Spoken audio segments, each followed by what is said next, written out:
Chapter 14 is a continuation of our discussion of the personal financial statements of the guarantor or guarantors of the company to whom or to which we are lending money.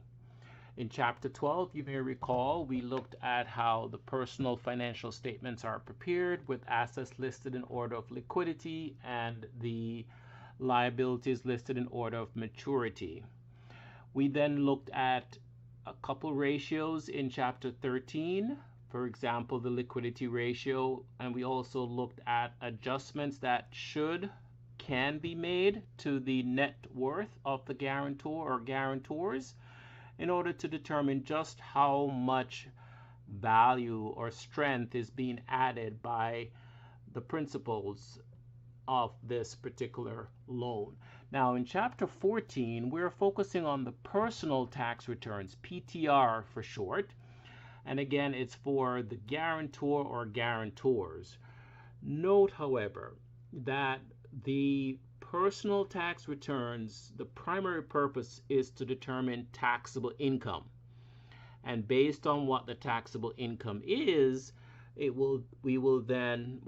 the preparer will then determine how much tax should have been paid, compare that with the amount of tax that has been paid, and the difference will either require additional taxes to be paid or a tax refund.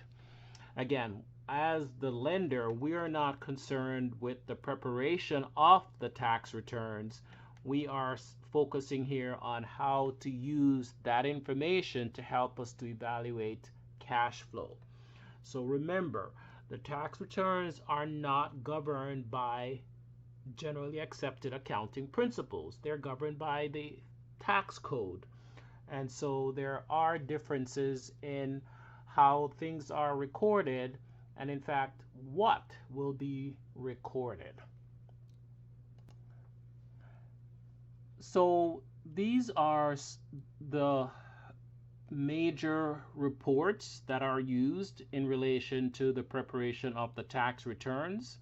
Our focus here is not on how to prepare taxes, but to understand what items are used, at least some of the key items that are used in the preparation of the tax returns.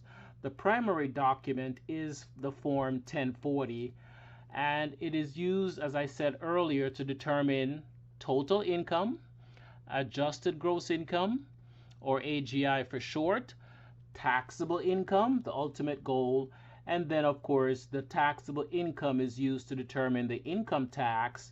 We compare the income taxes that should have been paid against what was paid, and the difference will either result in additional taxes being due by the due date or a refund.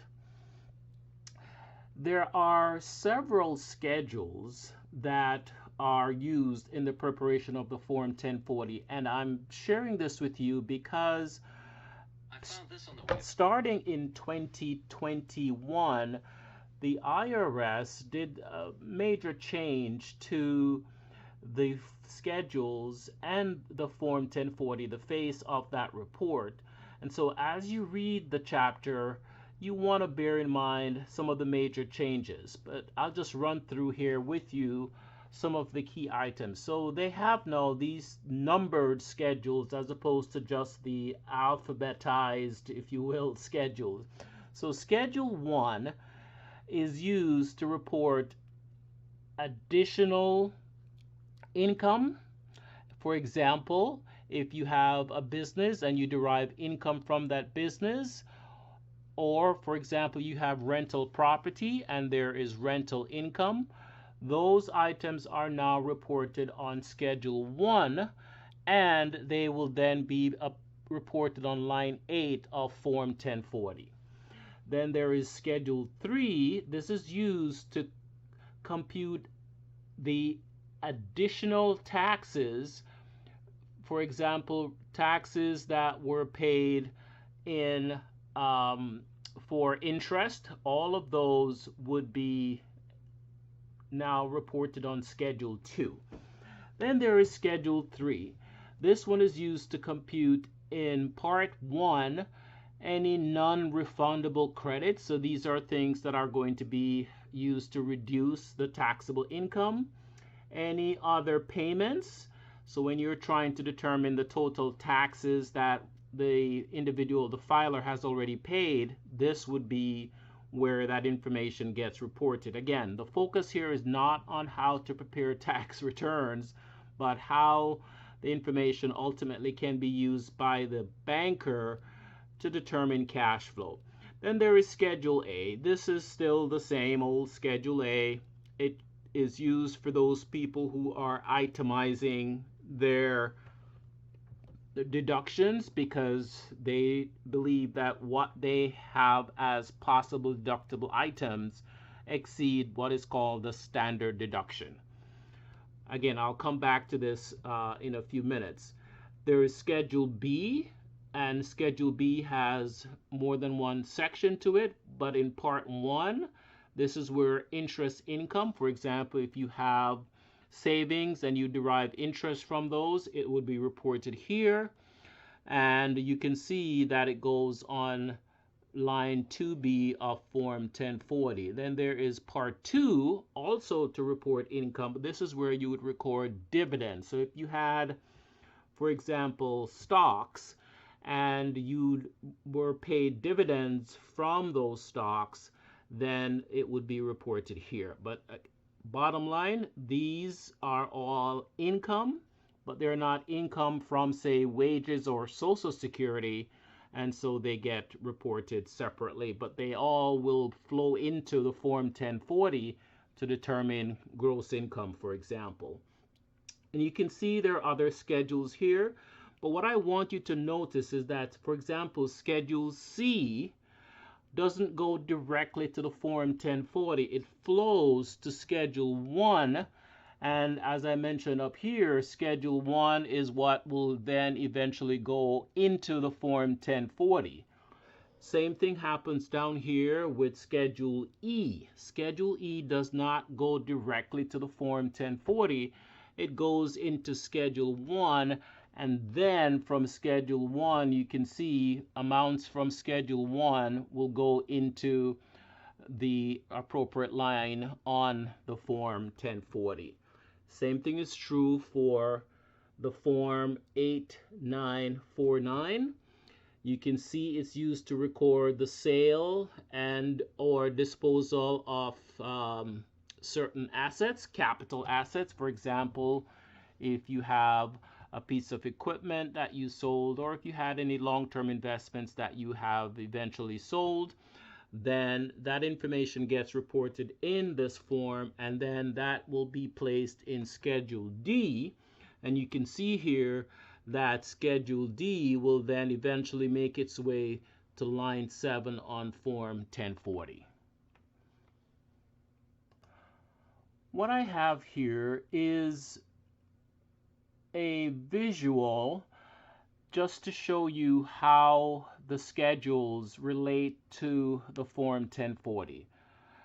There is supposed to be this goal that the IRS has of ultimately having your Form 1040 fit on one page.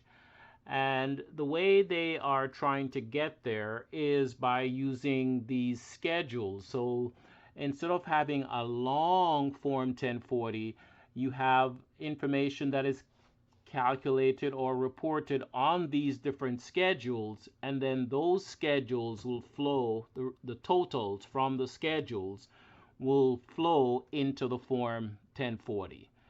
Quite frankly, I think for a lot of people this is making things seem a lot more confusing, but again, for our purposes, the primary focus is on Form 1040, even though depending on how detailed you want to be with your determination of personal cash flow, you may have to dive into some of these schedules. But notice, for example, that this form flows into this schedule, and that schedule is what flows into Form 1040.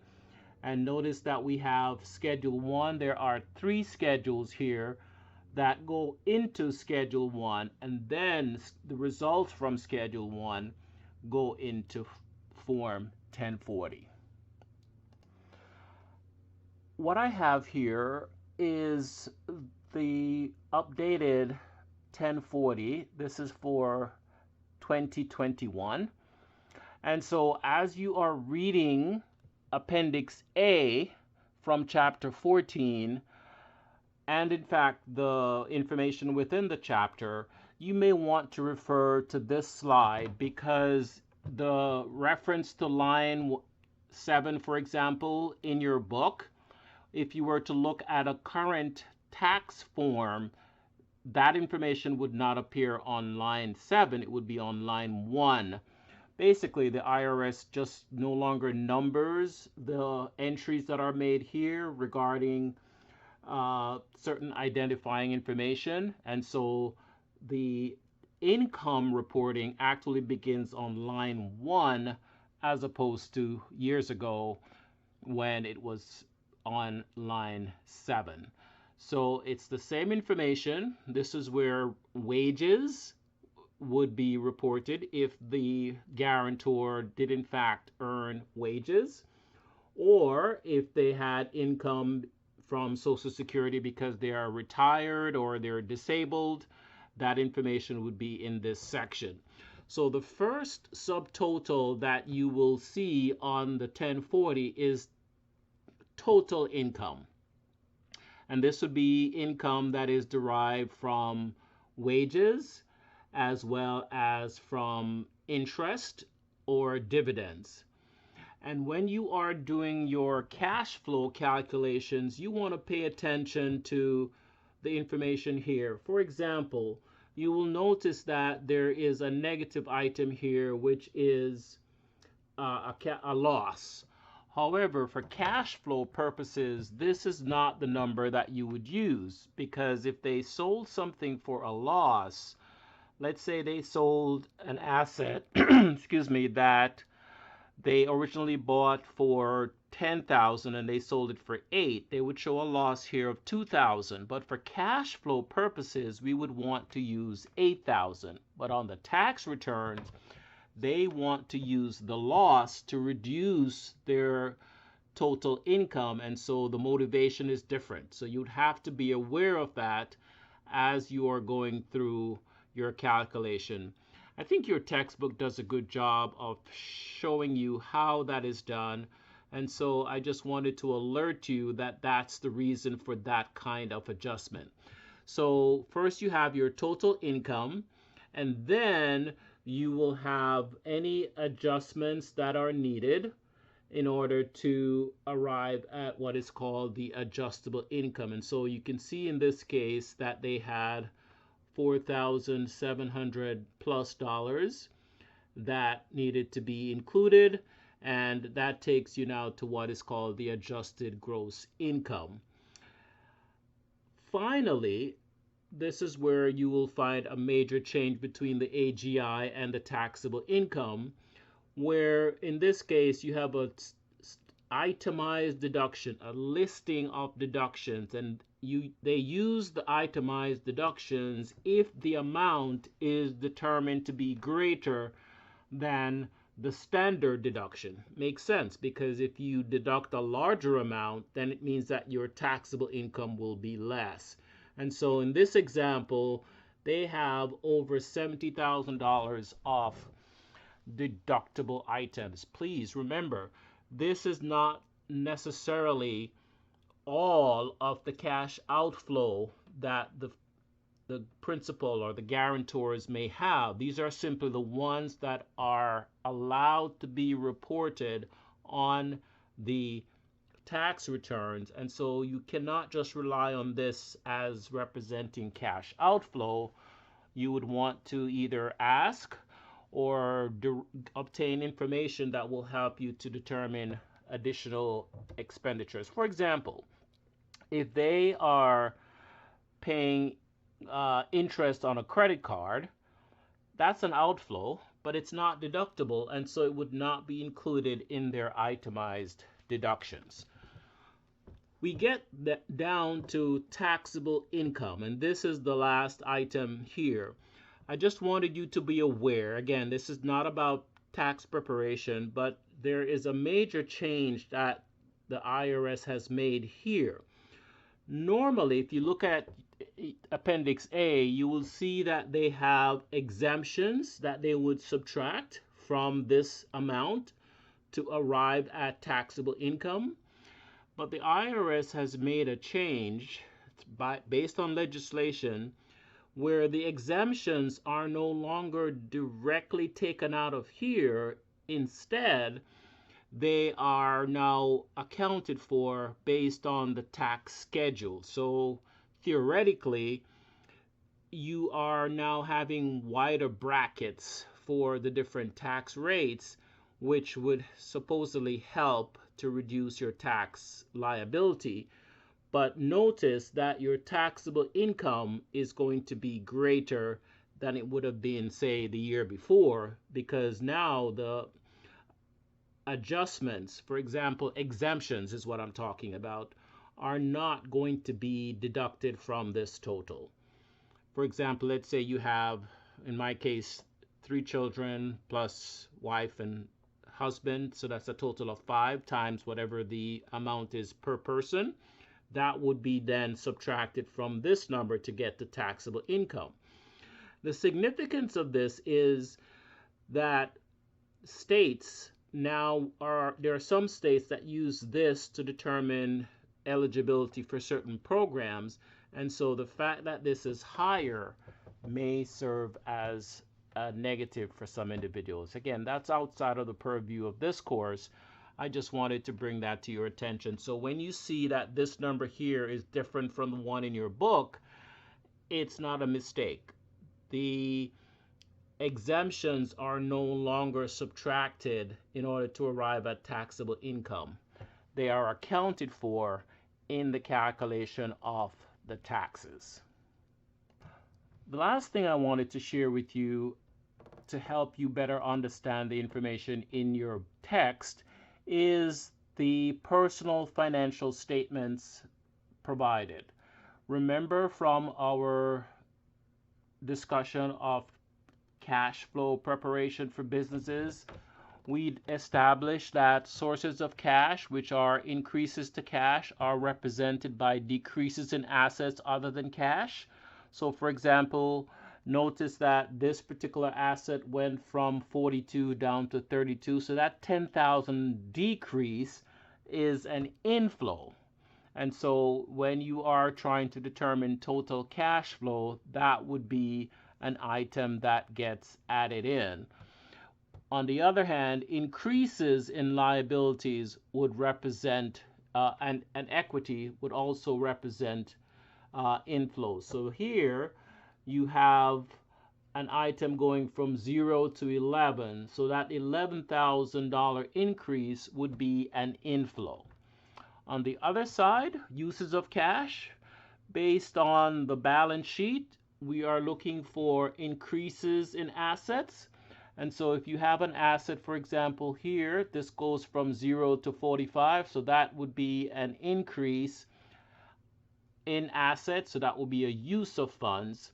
And the same thing would be true if you had a decrease in your liabilities.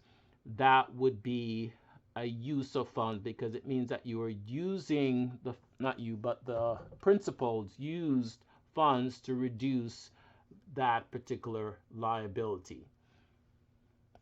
So for example here, real estate mortgage went from this level down to 410, so that's a $10,000 decrease. That would be a use of funds. So just remember those guidelines as you are reading through the chapter. Notice again, just to go back quickly, that on the form 1040, the numbering has changed, but the key information is still there. So you still have your total income, your adjusted gross income, and your taxable income. And of course, the adjusted gross income would be the starting point for, actually, the total income would be the starting point for your cash flow preparation. I hope you find this information to be a good supplement to what you have in your textbook.